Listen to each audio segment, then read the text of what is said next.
Aujourd'hui, on va voir un thème très important qui nous concerne dans ces temps-ci. On va parler des signes des temps de la fin. Donc, on va lire dans Matthieu 24, au verset 6 à 8. Vous entendrez parler de guerre et de bruit de guerre. Gardez-vous d'être troublés, car il faut que ces choses arrivent.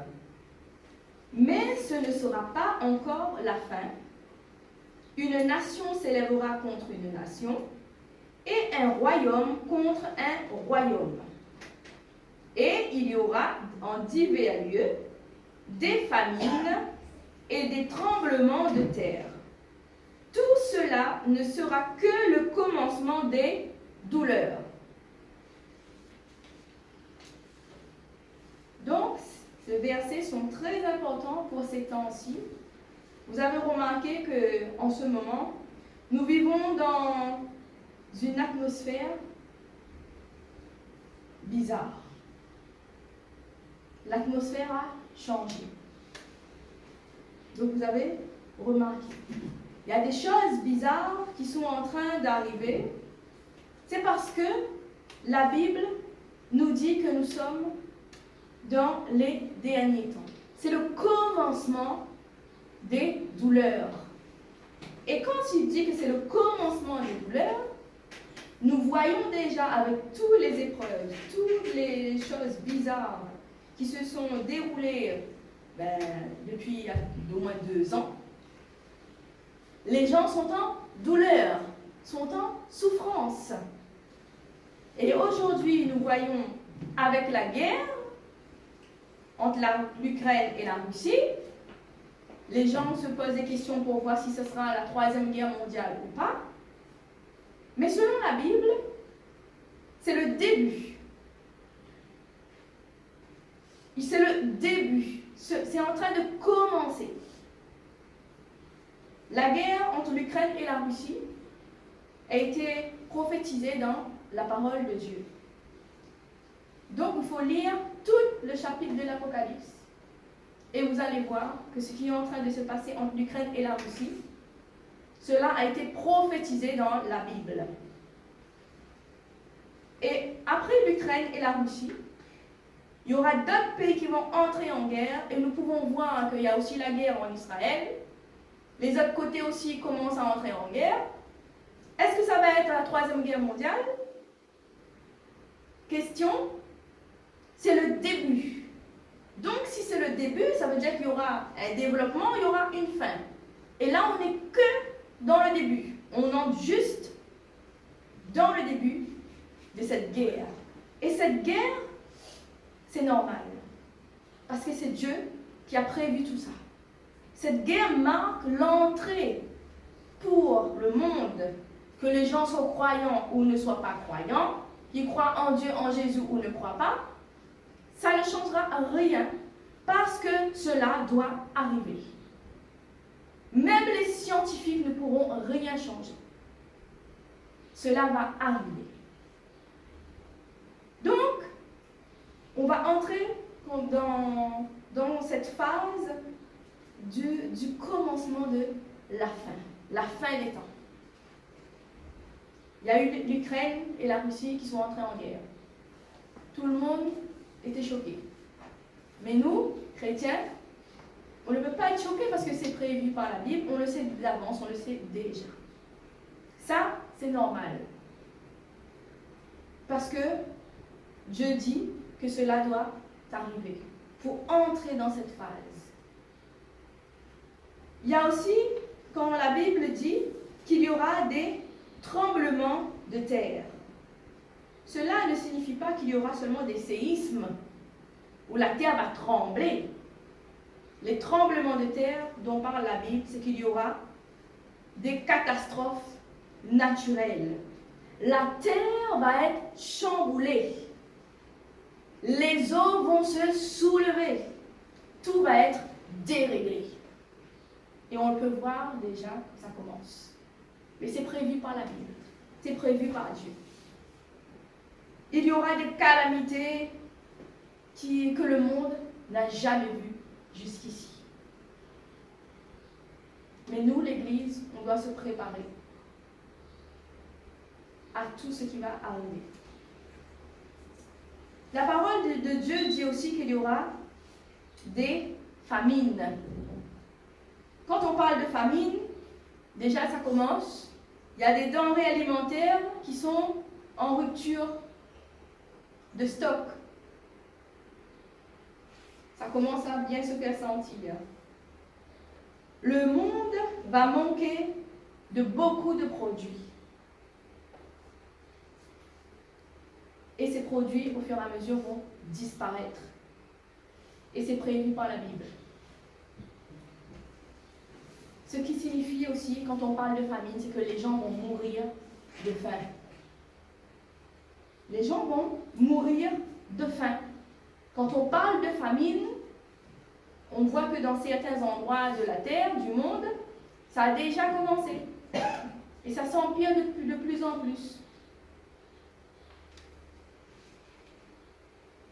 Et ça, c'est quelques signes qui annoncent qu'on est en train d'entamer la fin des temps.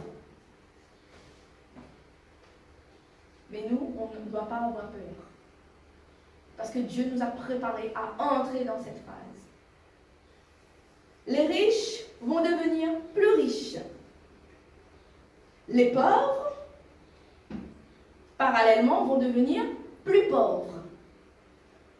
Les prix vont augmenter, ce qui signifie que ceux qui ont l'argent vont pouvoir acheter, mais ceux qui n'ont pas d'argent ne pourront plus acheter.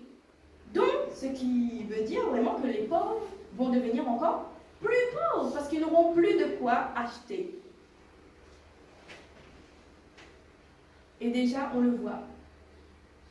Dans les supermarchés, les prix augmentent. Les gens ne consomment plus de la même manière que l'année dernière.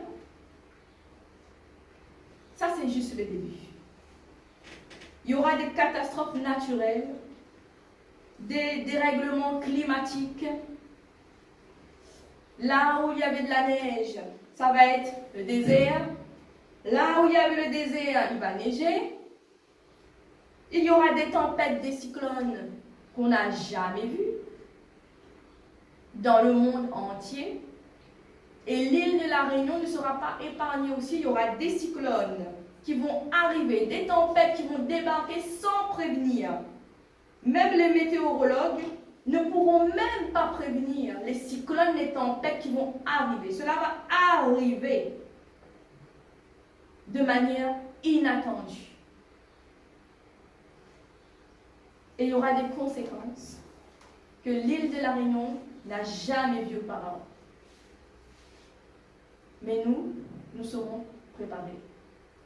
Quand cela arrivera, quand on est déjà au courant, donc on va dire Amen, Alléluia. Donc ce que Dieu a prévu est en train d'arriver. On n'aura pas peur. Les planteurs, les cultivateurs vont souffrir. Ça a commencé déjà. Les gens vont prendre une année pour planter, pour cultiver, et à la fin, ils ne récolteront rien du tout. Parce qu'ils vont perdre leur récolte. Il y aura le soleil et la pluie. Ces deux phénomènes-là vont détruire tout le travail des planteurs, des cultivateurs. D'une manière bizarre que l'île de la Réunion n'a jamais vue. Et vous allez voir, on va en parler dans les médias, dans les journaux. C'est ce qui va arriver à l'île de la Réunion.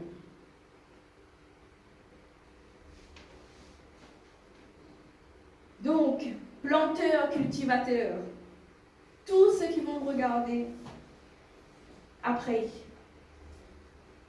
Si vous n'avez pas encore donné vos vies à Jésus-Christ, eh bien, il n'est jamais trop tard, il est temps.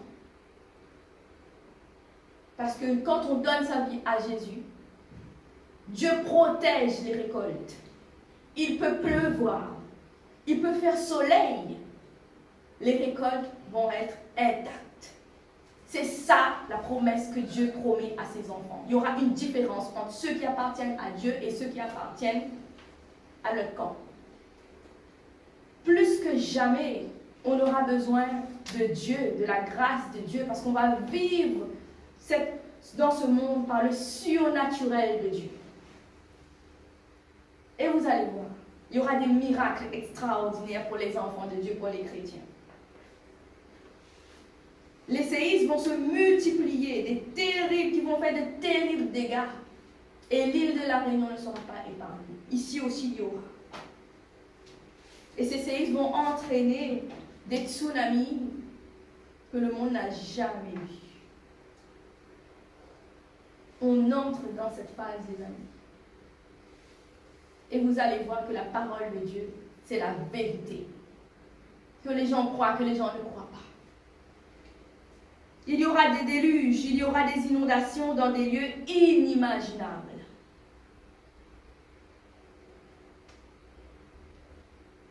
Et ça, c'est pas encore, ça c'est que le début.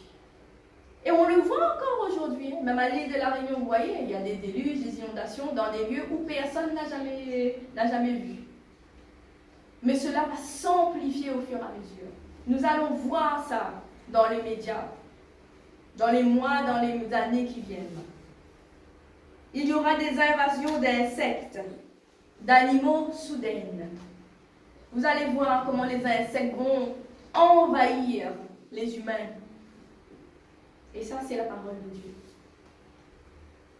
Il y aura des insectes bizarres, des invasions bizarres d'animaux. Et l'île de la Réunion ne sera pas épargnée. Vous allez voir, il y aura des épidémies là, qui vont commencer, ces insectes vont amener de la maladie. Donc il y aura des épidémies, il y aura des maladies que le monde n'a jamais vues. Il y aura une sécheresse inexplicable dans des lieux improbables, des lacs, des rivières, des fleuves, des mers seront à sec, sans prévenir. Et cela aura des conséquences terribles pour les habitants.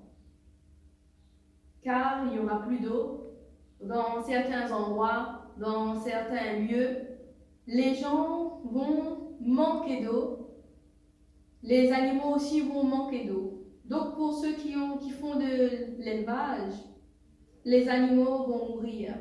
Les gens vont souffrir terriblement. Il y a plein de gens qui vont mourir parce qu'il n'y aura plus d'eau. Les conséquences seront terribles. Les volcans aussi vont se réveiller. Les volcans aussi vont se manifester. Comme ici à l'île de la Réunion. Le volcan va de plus en plus se manifester. Mais de manière bizarre. Et dans le monde entier, les volcans qui étaient endormis depuis longtemps vont se réveiller à des endroits où il y a des villes déjà construites. Et ces volcans vont brusquement se réveiller pour avaler des villes et des villages entiers. Et cela va arriver, comme c'est en train encore d'arriver. Ces volcans-là ne vont pas prévenir quand ils vont se réveiller. On va seulement voir les dégâts. Et seulement constater que l'homme ne peut rien face à la nature et face à la prophétie de Dieu. Alors, quand on est chrétien, on va accueillir tout ça avec joie. On va accueillir tous ces événements avec joie, parce que nous savons que si c'est la fin des temps, c'est le commencement d'une nouvelle ère pour nous. Donc, comme j'ai dit, il y aura des épidémies, des épidémies de maladies, et tellement terribles que même la médecine ne pourra pas guérir. On a déjà vu avec Corona, ça a commencé. Vous avez vu, Dieu nous prévient de ça dans la Bible. Et tous ceux qui n'y croient pas en Jésus, qui ne croient pas en la parole de Dieu, avec tout ça, sera déstabilisés, vont perdre le sens de leur vie. Donc avec Corona, ça c'est un bon exemple. Les médecins aussi ne croyaient pas en Dieu, pour certains, la majorité. Avec Corona, ils ont eu la foi. Ils ont eu la foi quand ils ont vu qu'il y avait de nombreux malades qui ne pouvaient plus soigner et qu'ils devaient laisser voir les malades mourir sous leurs yeux. Impuissants devant ce phénomène de Corona. La situation dépassait tellement la science qu'il y a plein de médecins qui ont accepté Dieu, qui ont accepté Jésus. Ils ont vu qu'ils avaient besoin de Dieu, ils ont vu qu'ils avaient besoin de quelqu'un, d'une puissance qui vient d'en haut. Et on a vu des scènes extraordinaires où les médecins se sont mis à genoux pour prier, pour implorer la grâce de Dieu. Mais malheureusement, beaucoup de ces médecins, quand il y a eu la stabilité, ils ont rejeté encore la foi. Ça, c'est juste le début. Si avec un virus comme le corona, le monde a été bouleversé, a été chamboulé, alors imaginez la suite. Nous avons besoin de la grâce de Dieu. Que le monde croit, que le monde ne croit pas. Il y a un Dieu au-dessus de nous.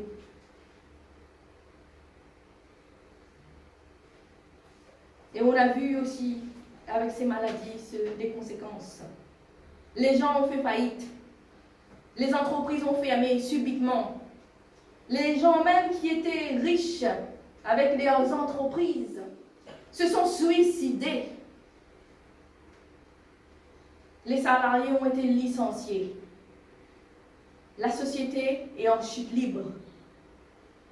Il y a ceux qui ont eu des dettes par leur licenciement. Ils ne pouvaient plus payer ni gérer. Donc, pour eux, ils ont mis fin à leur vie. Parce qu'ils n'avaient plus d'espoir. Mais nous avons l'espoir, l'espérance en Jésus-Christ. L'espérance, le secours que le monde attend. À un seul nom, c'est Jésus-Christ de Nazareth. Et vous allez voir ce qui va arriver dans les mois qui arrivent. Donc ça, je laisse pour la prochaine fois. Qu'est-ce qui va arriver dans les mois qui arrivent? Parenthèse, la prochaine fois on développe. Donc Dieu n'arrêtera rien du tout. Pour ceux qui disent pourquoi Dieu laisse faire, parce que c'est écrit dans la Bible. Dieu n'interviendra pas pour le monde. Parce que c'est les prophéties et que ces prophéties doivent s'accomplir.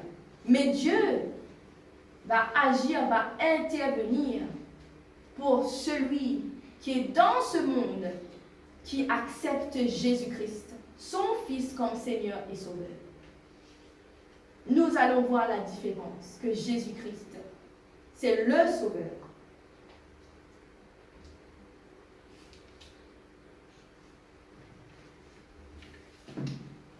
Et donc, comme je vous ai dit, nous sommes dans la fin des temps.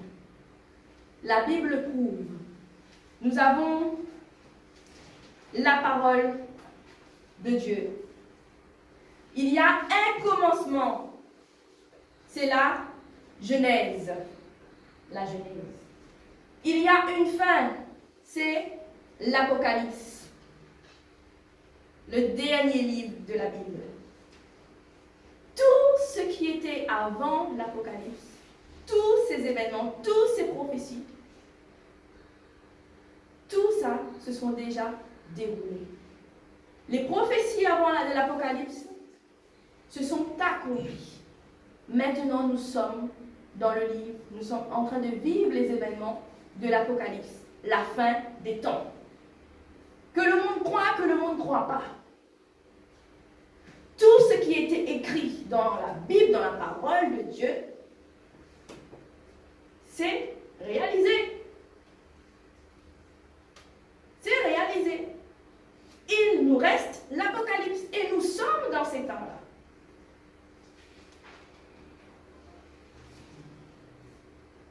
Et on constate aujourd'hui que nous sommes dans ces temps-là.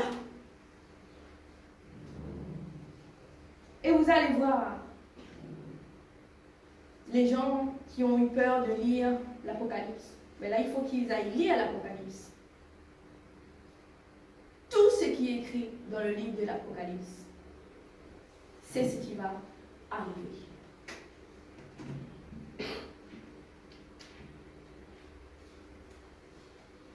Et comme on dit, même si ça arrive, il y en a certains qui sont tellement aveuglés quand même si tout ça s'est arrivé, ils ne vont pas croire. C'est pas grave. À la dernière minute, ils seront obligés de croire que Jésus-Christ est le sauveur du monde. Car là, on est juste au commencement. Et tous ces événements dans la Bible sont inévitables. Ça va arriver. Car Dieu le dit dans sa parole. Car en ce moment, nous sommes en train de vivre le dernier temps. Et Dieu est en train de déverser sa colère sur ce monde afin que ses enfants reviennent à lui. Parce qu'il faut que Dieu puisse intervenir, faire quelque chose qu'il n'a jamais fait avant. Pour que ses enfants croient que Dieu existe réellement. Et pour que ses enfants reviennent à lui, reviennent dans son royaume. Là, Dieu va intervenir d'une manière extraordinaire. Cela veut dire qu'il y aura des choses surnaturelles qui vont arriver pour que ses enfants reviennent à lui.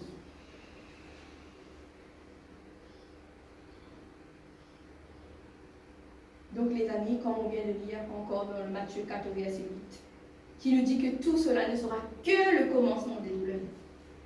Cela veut dire que le monde va connaître de terribles douleurs, de terribles souffrances. Si déjà, avec ces bouleversements qui se sont déjà produits là, que les gens n'ont pas pu gérer, alors que ça, c'est seulement le commencement. Alors, imaginez la suite. Imaginez la suite. Les gens vont souffrir terriblement. Il n'y aura que de la souffrance. Mais nous, enfants de Dieu, nous sommes préparés. Nous pourrons passer dans cette phase-là avec la paix, parce que nous sommes en Jésus-Christ. Et nous serons cachés en lui.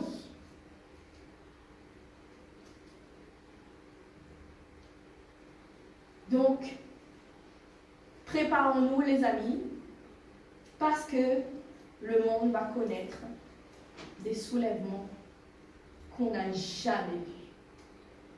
Mais Dieu va faire intervenir sa gloire dans ces événements. C'est pour que Dieu montre sa puissance que tout cela doit arriver. Et donc, aujourd'hui, on peut voir vraiment que ce qu'on dit dans la Bible, la parole de Dieu dit que Jésus, c'est le sauveur du monde. C'est là que cette phrase, que cette parole prend tout son sens. Jésus, c'est le sauveur du monde. Les gens vont appeler Dieu, vont appeler Jésus au secours. C'est seulement Jésus qui pourra nous donner la paix et nous donner la main pour traverser ces épreuves. Nous avons besoin de Jésus, nous avons besoin de ce sauveur, le seul, l'unique. Donc si vous avez déjà donné votre vie à Jésus, alors Dieu interviendra personnellement dans votre vie quand cela arrivera. Alors n'ayez pas peur, parce que vous êtes en Christ. Et que Christ, c'est la paix. Si Christ, c'est la paix, vous êtes en Christ, vous aurez la paix du Christ. Vous n'aurez pas peur. Quoi qu'il arrive, après, dans les temps qui viennent là, vous n'aurez pas peur. Car Jésus, c'est l'espérance de celui qui a mis toute sa confiance en lui. Et si vous n'avez pas encore donné votre vie à Jésus, il n'est jamais trop tard. Faites-le. Il n'est jamais trop tard. Donne ta vie à Jésus-Christ. Parce que c'est seulement lui qui pourra venir à ton secours.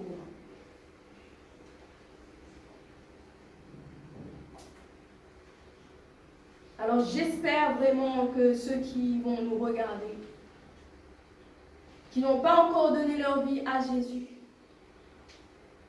qu'ils le fassent très rapidement. Parce que sans Jésus, les gens vont souffrir. Vont souffrir, mais souffrir terriblement.